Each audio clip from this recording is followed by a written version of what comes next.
ओम नमस्कार दोस्तों मैं निशांत जी के रंजन, आपका सोल कार्टोग्राफर। आज मैं आप लोग को बहुत ही कमाल की दिलचस्प एक घटना सुना रहा हूँ। घटना 2018 की है। जैसा मैं पहले भी बता चुका हूँ कि बहुत सारे लोगों का मैं पास्ट लाइफ रिग्रेशन करता रहता हूँ। जब कोई मेरे पास ऐसा क्लाइंट आता है जिसकी समस्या नहीं सॉल्व हो रही होती है किसी भी और तरीके से, तो वैसे कंडीशन में मैं उनका पास्ट लाइफ करता हूँ, ये जानने के लिए कि अगर कोई चीज़ सॉल्व नहीं हो रही है तो क्या इसका ताल्लुकात पिछले जन्म से तो नहीं जुड़ा है। तो ऐसे ही एक घटना थी 2018 की, जो मुझे जूम मीटिंग के थ्रू मेरे एक किसी परिचित के थ्रू हुआ था। ये किसी ने मुझे कनेक्ट किया था। यहाँ भी एक पिता और पुत्री की कहानी है कि मुझे जिस आदमी ने कनेक्ट करवाया था उसका वो परिचित था। वो बाय प्रोफेशन डॉक्टर था, इंडिया का डॉक्टर था, लेकिन अपनी बेटी की ट्रीटमेंट के लिए कनाडा गया हुआ था। और वहाँ पे उसका ट्रीटमेंट चल रहा था। कुछ मेंटल प्रॉब्लम थी। डॉक्टर ने उसको सिजोफ्रेनिया का शिकार बताया था और ट्रीटमेंट चल रहा था। ये इंडिया में काफ़ी दिन से चल रहा था, लेकिन उसका ठीक नहीं हो रहा था। फिर उसने वो अमेरिका, डॉक्टर खुद था वो, जो फादर था डॉक्टर खुद था, लेकिन अपनी बेटी को लेकर वहाँ गया था। तो काफ़ी दिन से चल रहा था, लेकिन अभी तक बहुत दिन से उस मेडिसिन चल रहे थे, लेकिन अभी तक उसका कोई सॉल्यूशन नहीं निकला था। तो फिर ऐसे ही जो मेरा इंडिया में जो व्यक्ति से मेरी अपनी बातचीत के दौरान ऐसे ही जब हम लोग ऐसे ही एक बार डिस्कस करते हैं पास्ट लाइफ क्या होता है, कैसे होता है, कैसे चीज़ें होती हैं, तो बातों बातों में उसने कहा कि निशान, मैं आपको एक केस बताता हूँ। ऐसा ऐसा है कि एक मेरे परिचित हैं और वहाँ पे ऐसा ऐसा है, और क्या आप इस पे देख सकते हैं, क्या इनका कर सकते हैं? मैं क्या बात करो। तो उन्होंने बात किया था, उनको कुछ समझ में आया होगा। तो फिर वो जूम मीटिंग के थ्रू वो जो लड़की थी वो आई थी, और फिर उसका पास्ट लाइफ रिग्रेशन मैंने किया था जूम के थ्रू। तो आज मैं एक बात और आप लोग को बता रहा हूँ। एक बहुत सारी लोगों के अंदर एक कन्फ्यूजन होती है पास्ट लाइफ को लेकर।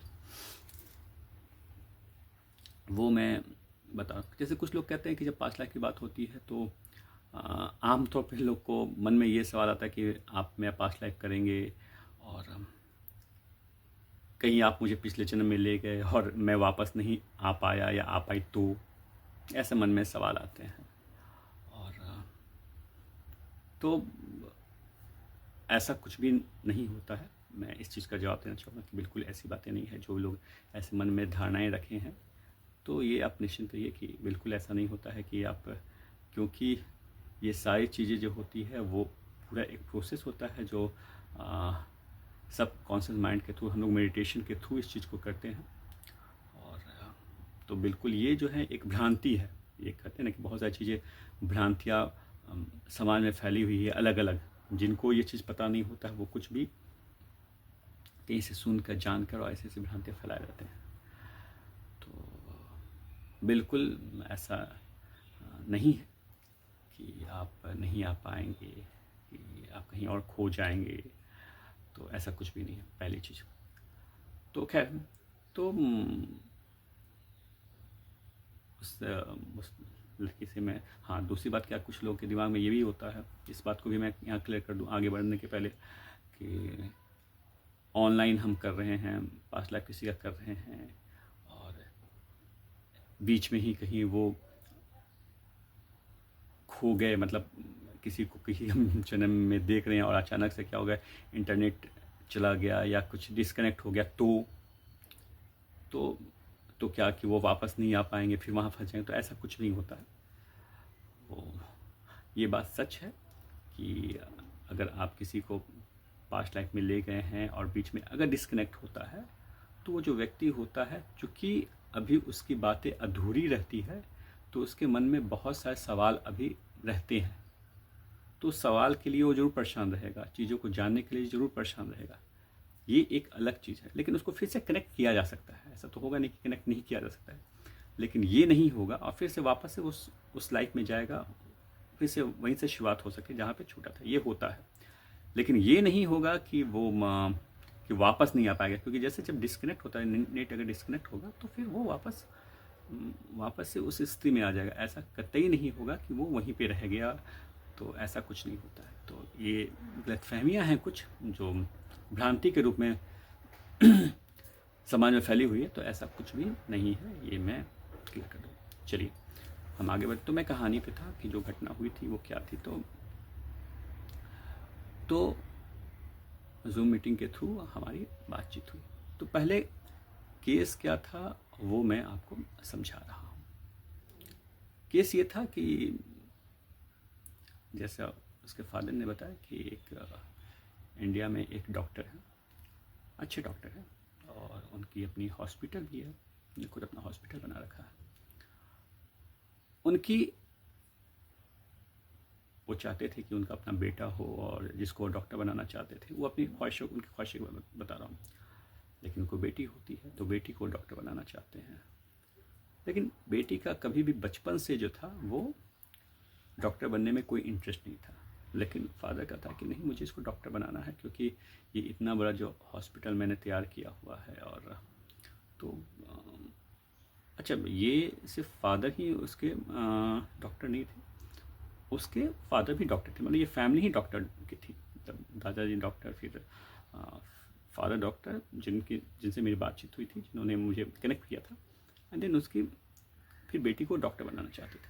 तो डॉक्टर बनाने के लिए हालांकि वो उसका बायोलॉजी में और सब्जेक्ट्स में उसके अच्छे मार्क्स नहीं आते थे, अच्छा नहीं था, लेकिन फिर उन्होंने कैसे, चूँकि उनको बनाना था, उनको पता था कि सब कुछ मैंने सेटल कर रखा है हॉस्पिटल, तो फिर वो डोनेशन के थ्रू या जैसे भी संभव, जैसे भी उसने एक अच्छे मेडिकल कॉलेज में उसने अपनी बेटी का एडमिशन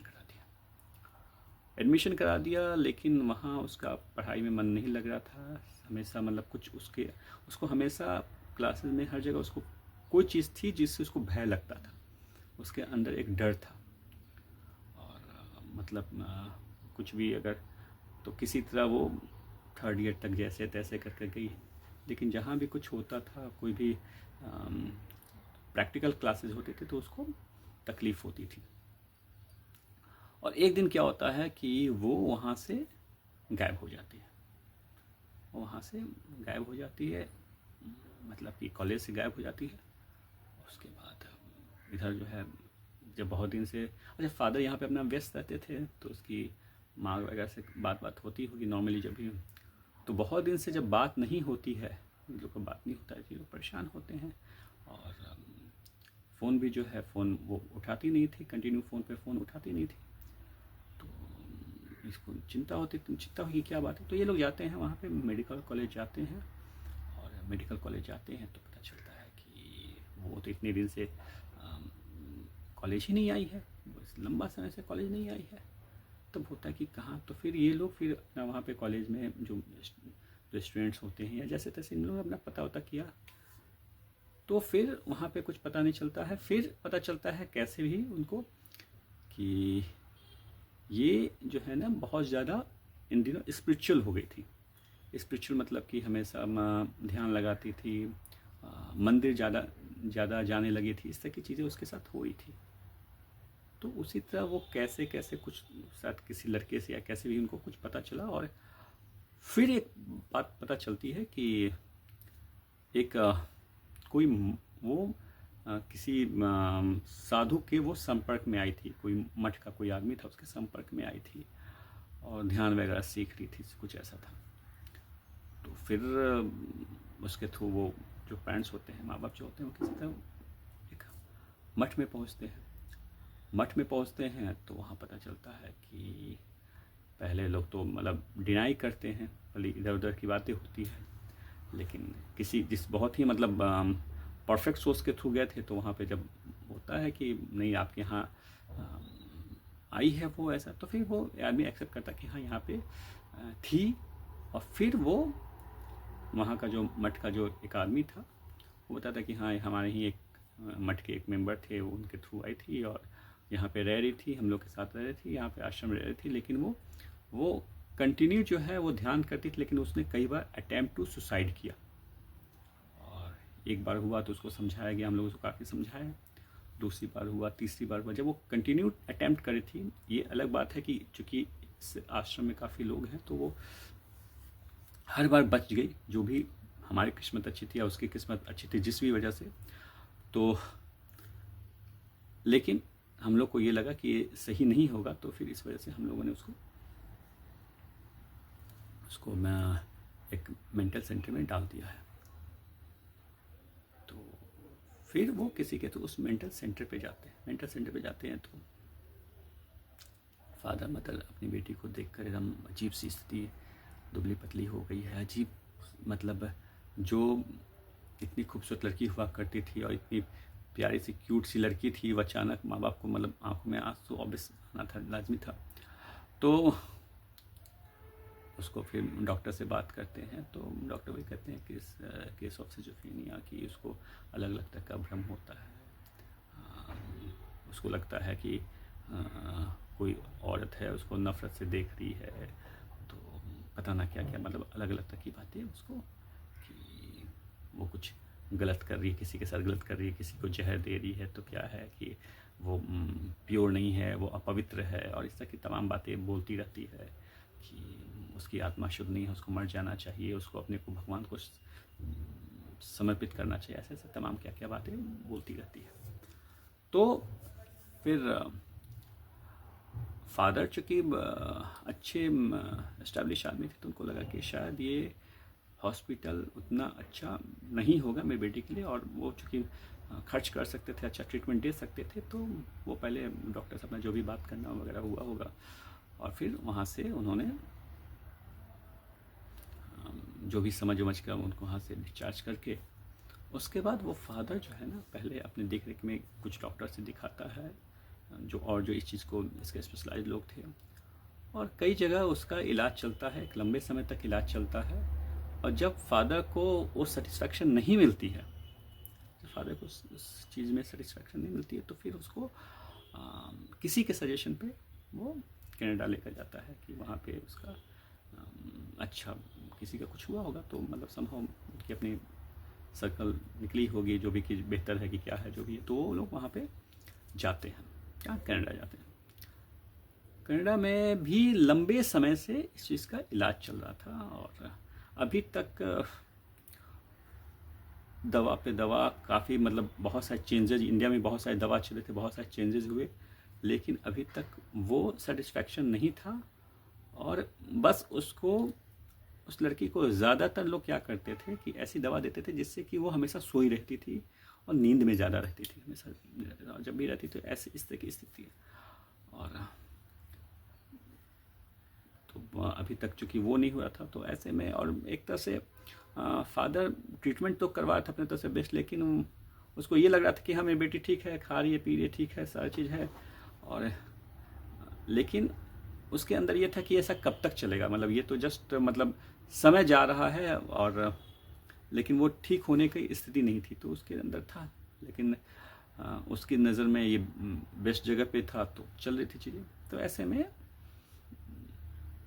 उसका जो मेरा जिसने कनेक्ट करवाया था, तो उसकी जान पहचान थी, तो संभव हमारी बातें हुई। तो खैर ये बातें, मुझे जितनी बातें मैंने आपको बताई, ये फादर ने मुझे बताई कि क्या क्या क्या क्या कैसे चीज़ें हुई थी उसके पहले, क्योंकि कभी भी जब हम पास्ट लाइफ करते हैं तो पहले हम केस को समझते हैं क्या है, कैसे उसकी हिस्ट्री जानना बहुत ज़रूरी होती है, तो ये सब उसने बताया। तो मुझे ये समझ में आ गया, क्योंकि चूँकि मेरी एक लंबी स्पिरिचुअल जर्नी रही है, चूँकि मैं वैदिक रूप से पास्ट लाइफ रिग्रेशन करता हूँ, और आकाशिक रिकॉर्ड करता हूँ, और तमाम कई अलग अलग इस तरह की मॉडलिटी से मैं जुड़ा हुआ हूँ, DNA हीलिंग, तमाम रुद्राक्ष थेरेपी, कई काफ़ी चीज़ चूँकि करता रहता हूँ। तो मुझे एक चीज़ तो समझ में आ गई थी कि ये केस पूर्व जन्म से ही जुड़ा हुआ है, क्योंकि अगर ये पास्ट लाइफ, क्योंकि इतने अच्छे अच्छे डॉक्टर भी मिलकर अगर ठीक नहीं कर पा रहे हैं, या फिर इतनी लंबे समय से इलाज जो चल रहा है नहीं ठीक हो पा रहा है, तो फिर ज़रूर इसका संबंध यहाँ से नहीं है। तो जस्ट मेरे दिमाग में एक बात आई और मैंने कहा कि आप इतना कुछ किए, ठीक है कर रहे हैं, मैं वही पास्ट लाइफ इसका मैं करना चाहता हूँ। तो उसने कहा कि क्या ये इस स्थिति में है कि आप इसका पास्ट लाइफ कर सकते हैं। मैं कहता हूँ कि, तो मैंने कहा कि ठीक है ट्राई करते हैं, नहीं करेंगे तो फिर हम दूसरा तरीका है, शायद हम आकाशिक रिकॉर्ड के थ्रू जाएंगे। मैंने उनको बताया कि एक दो है, अगर ऐसा नहीं होगा तो हम वैसा कर लेंगे, लेकिन ट्राई करके देखते हैं, करने में क्या हर्ज है।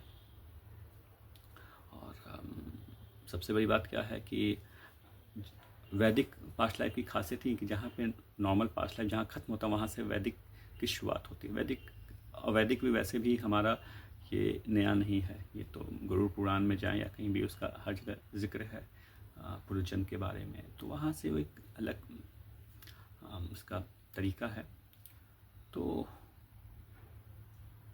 उसमें एक अलग प्रोटेक्शन होता है, उसका खैर एक अलग तरीका। तो खैर उसके थ्रू जब उस लड़की का हम जब पूर्वजन्म की तरफ हम जब चाहते हैं, तो सबसे पहले जब उसको पहले तो वो जाने को तैयार ही नहीं थी, उसकी अजीब सी स्वाद समय लगता है, लेकिन उसके बाद जब वो कनेक्ट होती है तो पता चलता है, वो सबसे पहले देखती है, पता चलता है कि उसने अपना एक टोपी वगैरह लगा रखा है और एक पुरुष है और एक हकीम है। हकीम मतलब कि जो वैद होता है, जैसे वैद उसी तरह हकीम होता है, मुस्लिम हकीम वो था, मतलब ये लड़की अब एक पुरुष मुस्लिम हकीम था।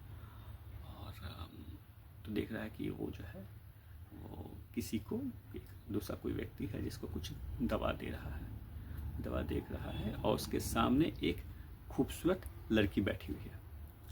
फिर मैं पूछता हूँ कि वो खूबसूरत लड़की कौन है, तो पता चलता है कि ये जो व्यक्ति जिसको ये दवा दे रहा है ये उसकी पत्नी है। और तो पूछता हूँ कि क्या देख क्या है, तो बताता है कि ये जो है इसको, ये जो हकीम है इसको वो लड़की जो पेशेंट की जो वाइफ है उसको बहुत पसंद आ रही है, उसको बहुत अच्छी लग रही है, उसको देख रहा है, उसको मुस्कुरा रहा है। तो ये सब है, ये सब चल रहा होता है। फिर अब मैं आपको एग्जैक्ट उसकी कहानी बताता हूँ, क्या क्या देखा उससे, वो काफ़ी लंबा। तो होता क्या है कि बेसिकली ये जो हकीम है तो उसके पास एक पेशेंट को लेकर उसकी पत्नी आई होती है। तो इसका ये जो हकीम है इसका दिल जो है ना उसकी पत्नी पे आ जाता है। उसकी पत्नी बहुत खूबसूरत है और उसकी पत्नी पे आ जाता है। और ये लोग गरीब हैं, ये जो पेशेंट आया हुआ है ये गरीब है और इनके पास ज़्यादा पैसे भी नहीं हैं, गरीबी भी रहते हैं। और ये भी जो बंदा है जिसका इलाज चल रहा है कोई मज़दूर टाइप का आदमी है, बहुत ही मतलब कमज़ोर सा आदमी है। और वो जो है उसकी जो पत्नी है बहुत ही खूबसूरत, बहुत अच्छी खासी वो है। तो ये क्या करता है कि फिर ये देखती है, यहाँ की जो जिसका पास्ट लाइफ हुआ था वो देखती है कि वो हकीम जो है, अपने को जो देख रही है हकीम जो है उसको कुछ दवा दे रहा है।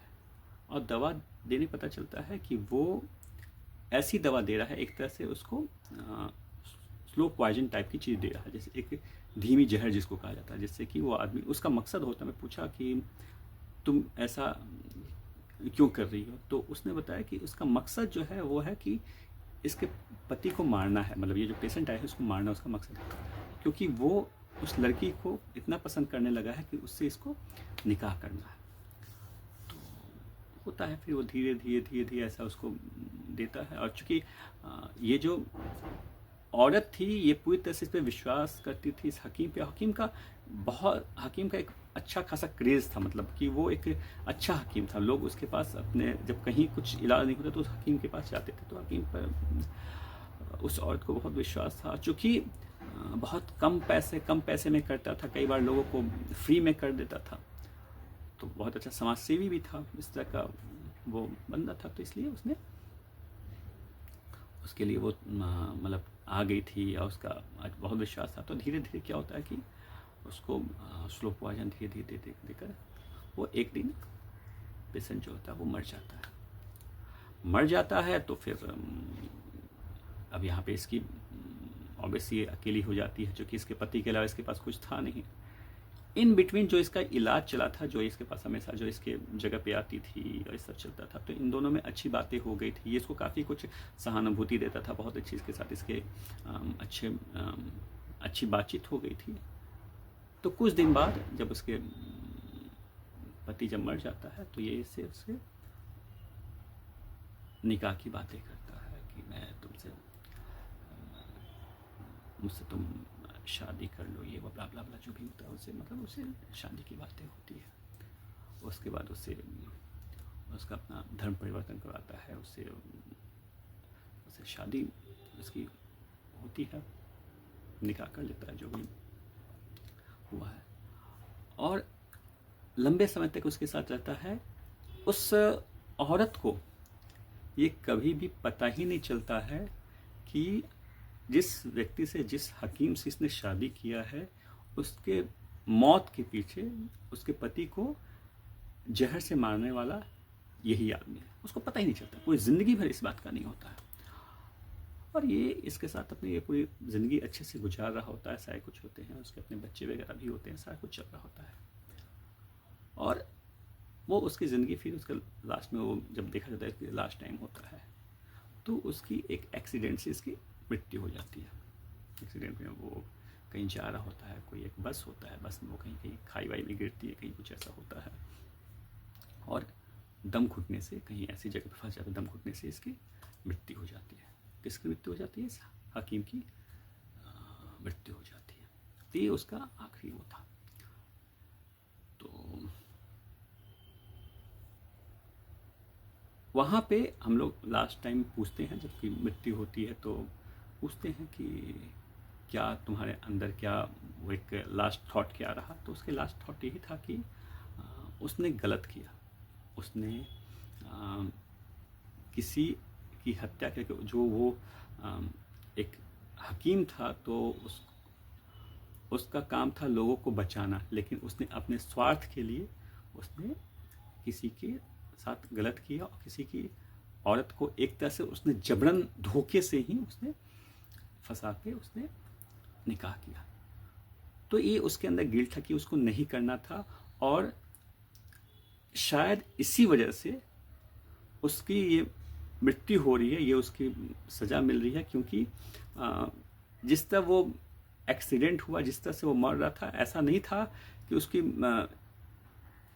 नॉर्मली ऐसे एक्सीडेंट नहीं होता है। तो उसकी नज़र में उसको ऐसा लगा था, तो उसको लगा कि शायद ये मुझे किसी कर्म की सज़ा है या जो कुछ है उसके अंदर हुआ, और ये उसको ये लगा कि गलत था इसके अंदर, और यही उसका लास्ट थॉट था। दिखा था कि वो पूरा जो है वो बस में आग लगी हुई है, कहीं ऐसा ऐसी जगह पे है, गिरा, खाई में लगा गिरा हुआ, जैसे उसके दम घुटने से फिर उसकी मौत हो जाती है। तो ये कहानी थी पास्ट लाइफ की उसकी। अब यहाँ पे पता चला कि चूंकि अब आप समझ सकते हैं कि जब मैंने आपको ये कहानी समझाई तो उसके साथ हो क्या रहा था। चूंकि उसने पास्ट लाइफ में बाय प्रोफेशन कहा जाए तो एक तरह से डॉक्टर थी, हकीम मतलब क्या, डॉक्टर। तो चूंकि वो पास्ट लाइफ में एक डॉक्टर था और उसने गलत ट्रीटमेंट कर किसी की हत्या की, तो उसके अंदर उस समय से वो गिल्ट चला रहा था।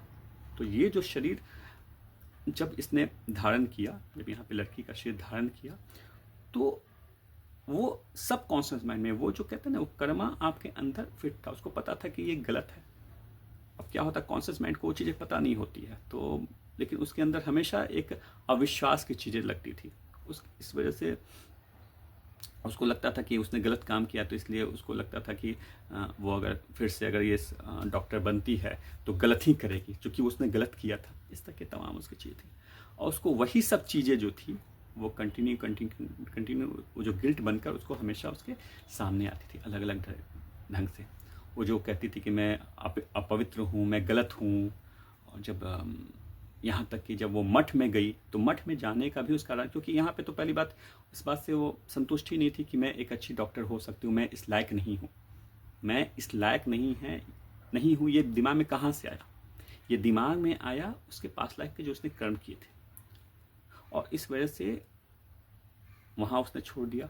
मतलब कि एक फादर का बना बनाया सा कुछ जो उसको कितने अच्छे रूप से गिफ्ट मिला, लेकिन कहते हैं ना कि पास का कर्मा कैसे आपके लाइफ पे इतना हावी होता है कि आप कुछ कर लो किसी के लिए, लेकिन कुछ होने वाला नहीं है, क्योंकि होगा वही जो आप कर्मा करके आए हैं। तो इसने यहाँ पे फिर उसने अपनी क्लासेस छोड़ दी, मठ गई कि ध्यान सीखेगी, अपने जो चीज़ में उसको परेशानी हो रही थी उस चीज़ को सीखने के लिए। लेकिन वहाँ पे ईश्वर भक्ति भी इसको नहीं रास आ रहा था। क्यों नहीं आ रहा था? क्योंकि मन में तो गिल्ट था। तो उसको लगा कि जो मैंने कहीं ना कहीं, अच्छा ऐसा तो था नहीं कि उसको पूरा ये बात क्लियर थी कि क्या हुआ था, उसको कहीं कहीं से हल्के हल्के चीज़ें समझ में आती थी, फिर नहीं समझ में आती थी। तो मठ वाले लोग को भी ये बात नहीं पता, तो उसको दूसरे ईश्वर के रूप से उसको जोड़ते थे, बताते थे ऐसा करो, ये करने से ठीक हो जाएगा, कुछ नहीं, अपने जो भी उनको समझ में आता होगा वो अपना करते थे। जब हम डॉक्टर के पास जाते हैं तो डॉक्टर भी तो अपने ढंग से, उनको लगता है कि क्योंकि आमतौर पे सीधा सिंपल उनको सिजोफ्रेनिया का केस लिखता है, क्योंकि सिजोफ्रेनिया में क्या होता है कि आपको अलग अलग तरह के भ्रम लगते हैं, कुछ कुछ भ्रम को सामने आते हैं कि ऐसा हो रहा वैसा, जो इस नॉर्मल दुनिया से अलग होती है। तो डॉक्टर भी अपनी जगह सही थे, उनको लगा कि हाँ ऐसा है कि वो ऐसी सी बातें करी, तो ऐसा कैसे हो सकता है, क्योंकि आमतौर पे सभी लोग जो है, जैसा प्रचलन में, हालांकि अब समय बदल गया है तो अब तो पास्ट लाइफ को समझने लगे हैं, बहुत सारी ऐसे ऐसे एग्जाम्पल्स जब सामने आए हैं और तो लोग मानते हैं, लेकिन बहुत सारे लोग इस चीज़ को अपने ढंग से देखते हैं। तो और मेडिकल टर्म लोगों के लिए बहुत ईजी होता है, तो उसको सिजोफ्रेनिया का इन्होंने केस चूँकि नाम दिया हुआ था, तो लंबे समय से उसका चल रहा था। तो ये सही थे, चूँकि फादर डॉक्टर, तो वो इस बात से कन्विंस था, क्योंकि वो भी अपने समझा देखा होगा। बाहर जाते हैं, कनाडा जाते हैं, तो वहाँ भी वही वाली बातें बेस। अब जिस चीज़ का मूल कारण कुछ और है, आप हार्ड से हार्ड दवा दे दो, हार्ड से हार्ड मतलब कि इफेक्टिव कितना भी आप दवा देने की कोशिश करो, लेकिन उसकी जो जड़ है, जड़ जब तक उसका पता नहीं होगा कि उसका मूल कारण क्या है, कहाँ इसकी चीज़ से जुड़ी है, तो आप किसी को कुछ भी, तो खैर फाइनली उसके बाद उसको इस चीज़ का बिलीव दिलाया गया कि जो था वो पास्ट में था। फिर मेरा जैसा अपना तरीका होता है, मैंने उसको वैदिक तरीके से, मैंने उसको एक साधना बताई। उसको पहली बात तो ये, जब सारी बातें दिखी तो उसको एक विश्वास मुझ पे आया, और फिर मैंने उसको एक साधना बताई, लंबे समय तक उसने साधना किया, और फिर उसके बाद धीरे धीरे धीरे अभी आज के तारीख में 1 साल 1.5 साल पहले मेरी बात हुई थी, तो अभी वो ठीक है और इंडिया वापस में आ गई है। तो ये कहानी इतनी जो आपको मैं हर लेवल कैसे कैसे करें इसलिए बताई, क्योंकि 2 बात समझाने के लिए कि आप जीवन में कोई भी काम करते हैं तो बहुत सोच समझ के कीजिए, क्योंकि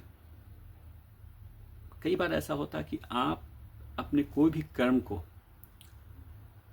इस दुनिया से आप बचा सकते हैं। जैसे कोई भी अपने कहते हैं ना कि कोई अपराध किया, कोई चीज़ किया, बहुत ही स्मार्ट बनकर आपने कोई चीज़ को कर लिया, और आपको हो सकता है कि सोसाइटी को पता ना चले, हो सकता है कि आसपास किसी को ना पता चले, लेकिन दोस्तों आप खुद वो है ना जो आपको हर चीज़ पता होता है, और यही आपका वो खुद, कहते हैं ना कि हर आदमी के अंदर ईश्वर है, तो आपके अंदर जो वो ईश्वर है ना, वो आपको आपके कर्मों के लिए आपको याद दिलाता रहता है कि आपने क्या किया, और वही आपका अगला जन्म निर्धारित होता है, और वही उस चीज़ का ही भुगतान आपको करना होता है। तो ये मत सोचिए कि किसी ने कोई चीज़ नहीं देखा, या किसी को नहीं पता है तो स्मार्ट बन के आप कोई चीज़ में निकल जाएं और कुछ हो जाए, ऐसा नहीं होता है। आप जब भी कोई कर्म कीजिए, कोई भी चीज़ कीजिए इस दुनिया में, हमेशा याद रखिए कि आप दुनिया से झूठ बोल सकते हैं, दुनिया के साथ खेल कर सकते हैं, लेकिन अपने आप के साथ नहीं। और एक दिन आपका यही जो आपका स्वयं है, जिसमें ईश्वर है, वो आपको आपके कर्मों का भुगतान करने के लिए मतलब कि प्रेरित करेगा, आपको छोड़ेगा नहीं, आपको वो चीज़ भुगतान करना ही पड़ेगा। और वो सूद समेत वो चीज़ें लौट कर आती है।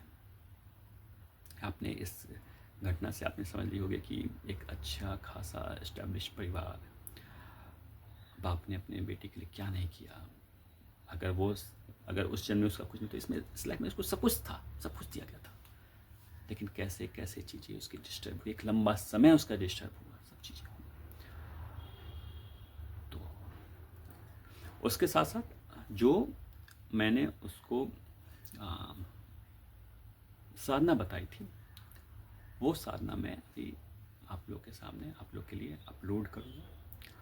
इस साधना को इस तौर पे, इसके कई प्रयोग है, कई अलग अलग चीज़ों के लिए प्रयोग है, लेकिन इसका आप अपने, अगर आप इसको प्रतिदिन इसका पाठ करते हैं, इसका 3 समय का पाठ का विधान है, सुबह शाम दोपहर पाठ करते हैं या श्रवण करते हैं। देखिए, कभी भी कोई जो इस तरह के जो मंत्र होते हैं, श्लोक होते हैं, स्रोत होते हैं, तो कई बार अगर आप पाठ नहीं कर पाते हैं, हमारे डेली लाइफ में कई लोग को के पास टाइम नहीं होता, क्योंकि मैं भी इस दुनिया का आदमी हूँ, तो मैं चीज़ को समझता हूँ कि परेशानियाँ क्या क्या होती है जब हम डेली लाइफ में भाग दौड़ में फंसे रहते हैं। तो क्या है, तो श्रवण करना भी एक ऐसा तरीका होता है कि आपके अंदर वो कानों के, तो वो वाइब्रेशन जा रही होती है और आप उस फीलिंग्स में रहते हैं। और हर साधना का तरीका यही होता है कि आप ईश्वर से कैसे डायरेक्ट कनेक्ट होते हैं उस भावना के साथ। तो जब आप श्रवण भी कर रहे होते हैं, तो उस आपके अंदर एक भावना का, आपकी भावना जागृत होती है और आप कनेक्ट हो पाते हैं। तो आप अगर इसका श्रवण भी करते हैं, तो फिर आपका क्या होता है कि आपकी इस तरह के जितने भी जो आपने जाने अनजाने, जो आपको पता नहीं है, हर कोई अपना पास्ट लाइफ नहीं करवा पाता है, या फिर टाइम का, या फिर कई कारण होंगे, पता नहीं है चीज़ें। तो अगर आप ये निरंतर करते रहते हैं, तो इस तरह के कोई भी आपके जीवन में कभी भी कोई अपराध हुआ हो जिसको आप नहीं जानते हैं, तो उसका धीरे धीरे धीरे धीरे उस एक स्तर पे आपका वो शमन होता रहता है, वो खत्म होता रहता है। और मैं आज ये बात इतने कॉन्फिडेंस ले, क्योंकि मेरे सामने तो एग्जाम्पल है। मैं कभी भी कोई बात करता हूँ तो उसके पीछे एक मेरा डेटा होता है। मैं कभी, क्योंकि मेरे सामने एक चलचित्र की तरह, एक फिल्म की तरह वो सारी चीज़ दिखने लगती है, कहाँ कहाँ कहाँ कैसे कैसे किसके साथ क्या हुआ था। तो डैट्स वाई मैं इतने सलीके थे, इतने ढंग से मैं अपनी बातें बोल पाता हूँ, कि क्योंकि मेरे सामने एक एग्जाम्पल रहता है। तो ये जो मैं आपको बता रहा हूँ, साधना बता रहा हूँ, ये स्कंद पुराण में इसका उल्लेख है। ये भगवान शिव के 108 नामों से आप उनको नमन करते हैं, जप करते हैं। तो ये है जो मैं अभी अपलोड करूँगा, इसको आप इसका श्रवण कीजिए, इसका तीनों वक्त इसका श्रवण कीजिए, और फिर देखिए आपके इस तरह की। और आपको हर किसी को मैं तो यही सजेस्ट करूँगा अपनी तरफ से, कि हर किसी को ये श्रवण करना चाहिए, ताकि आपके जाने अनजाने कहीं भी कुछ भी हुआ हो, और आप उस वजह से, आपको नहीं पता है, लेकिन उस वजह से आपके लाइफ में क्या प्रॉब्लम आ रही है आपको नहीं पता है। जैसे कि ये जो घटना बताया, ये घटना क्या थी, इसका तो आप अनुमान भी नहीं लगा सकते थे। तो उसी तरह हो सकता है कि आप बिजनेस कर रहे हो, और आप बहुत मेहनत करते, बहुत अच्छे, लेकिन आपका बिजनेस नहीं चल रहा हो सकता है कि आप अपनी पत्नी को या पति को बहुत प्यार करते, अपना फुल एफर्ट डाल रहे हो, लेकिन इसके बावजूद वो आपको रिलेशनशिप में वो खुशी नहीं मिल पा रही, कुछ ना कुछ ऐसा हो जाता है। आप किसी काम में लगे हुए हो, या कोई जिन्होंने जो भी कुछ करना चाहते, कहीं ना कहीं वो जो एक आपका लेकिन परंतु जो हो जा रहा है, हो सकता है कि वो लेकिन परंतु के पीछे जो कहानी हो, वो इस जन्म की नहीं, पिछले जन्म से हो, जो आपको नहीं पता है। तो ऐसे स्थितियों के लिए ये मैं आपको एक तरह से मैं एडवांस में ही पहले से ही निवारण में आपको दे दिया हूँ, कि आप इसका श्रवण कीजिए, इससे आपको बहुत फायदा होगा, पहली चीज़। और इसके अलावा अगर किसी को अपने जीवन से, अपने पास्ट लाइफ के बारे में जानना हो, तो आप मुझसे संपर्क कर सकते हैं। मैं उनका पास्ट लाइफ ऑनलाइन कर सकता हूँ, अगर आपके लाइफ में सचमुच कुछ ऐसी प्रॉब्लम है जिसका आप बहुत दिन से सॉल्यूशन के